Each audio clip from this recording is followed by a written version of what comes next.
এইটা হচ্ছে একজন নারীর কোমরের অংশের মডেল। এই দুটো হচ্ছে কোমরের হাড্ডি আর এইটা হচ্ছে মেরুদণ্ড। আমরা নিচে চলে যাই। এই ওপরে ছোট্ট ছিদ্রটা দেখতে পাচ্ছেন, এটা হচ্ছে প্রস্রাবের রাস্তা, এদিক দিয়ে প্রস্রাব বের হয়। আর নিচে এই যে এই ছিদ্রটা দেখতে পাচ্ছেন, এইটা হচ্ছে যোনিপথের ছিদ্র।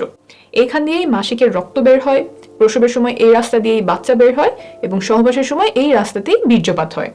আর নিচে যেটা দেখতে পাচ্ছেন এটা হচ্ছে পায়ুপথ, এখান দিয়ে মল বের হয়। এখন আমরা চলে আসি ভেতরে কি আছে।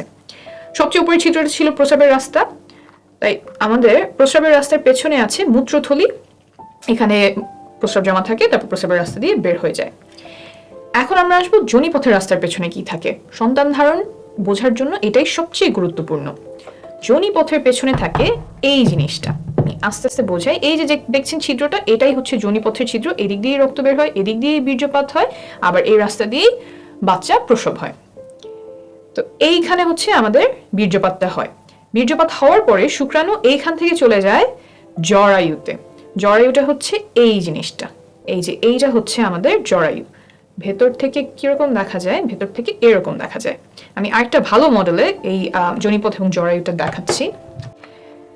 এই যে এটা একই, এই জায়গাটা, এইটা হচ্ছে আমাদের যোনিপথের ছিদ্র, এদিক দিয়ে মাসিকের রক্ত বের হবে।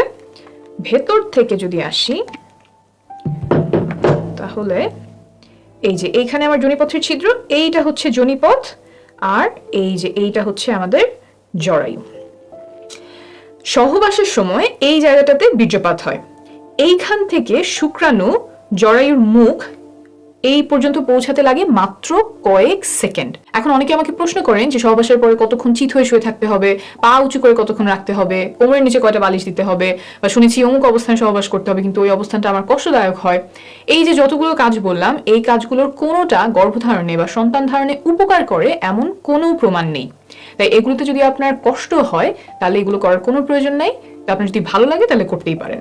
তবে একটা কাজ আছে যেটা করলে গর্ভধারণে বা সন্তান ধারণে অনেক উপকার হয়, এটা প্রমাণিত। সেটা হলো সঠিক সময়ে সহবাস করা। সঠিক সময় বলতে এই যে এখানে যে বীর্যপাতটা হলো, তারপর শুক্রাণুর কিন্তু অনেক দূর পর্যন্ত যেতে হবে। শুধুমাত্র জরায়ুতে গেলেই হবে না, জরায়ুর পরেও আরো রাস্তা আছে, সেটা আমি দেখাচ্ছি। এই যোনিপথ পার হয়ে জরায়ু পার হয়ে নালী পর্যন্ত আসতে হয়।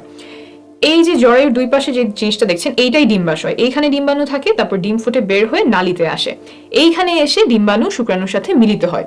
অর্থাৎ শুক্রাণুর যে লম্বা পথ, যোনিপথ, তারপর জরায়ু, তারপর নালীতে আসা, এই লম্বা যাত্রায় তাকে অনেক কিছু সাহায্য করে। যোনিপথের যে স্রাব আছে, জরায়ুর যে স্রাব আছে, তারপর সংকোচন প্রসারণ, এই সব মিলে শুক্রাণুর পথটাকে সুগম করে। কিন্তু এই সুগম করার কাজ সে মাসের একটা নির্দিষ্ট সময়েই করে, যেটাকে আমরা বলি ফার্টাইল টাইম। অন্য সময়গুলোতে এই স্রাবগুলো শুক্রাণুর জন্য সহায়ক না, দরজাগুলো বন্ধ করে দেয় যাতে শুক্রাণু জায়গা মতো পৌঁছাতে পারে না। তাই এই ফার্টাইল টাইম বা সঠিক সময়, সহবাসের সঠিক সময় জানাটা খুব গুরুত্বপূর্ণ। কিছু লক্ষণ আছে যা দেখে এই সময়টা খুব ভালোভাবে চিনতে পারা যায়। এখন আসি এমন একটা বিষয়ে যাতে সন্তান ধারণের ক্ষমতা কমে যাওয়ার সম্ভাবনা আছে। সহবাসের সময় অনেকে পিচ্ছিল করার জন্য মুখের থুতু ব্যবহার করেন, আবার কেউ কেউ লুব্রিকেন্ট ব্যবহার করেন। ল্যাবে পরীক্ষা করে পাওয়া গেছে যে থুতু এবং কয়েক ধরনের লুব্রিকেন্ট শুক্রাণুর চলাচল ক্ষমতা কমিয়ে দেয়। এসব আমি আরেকটা ভিডিওতে সহজে বুঝিয়েছি, প্রয়োজন হলে সেই ভিডিওটি দেখে নেবেন। ভালো থাকবেন, সুস্থ থাকবেন।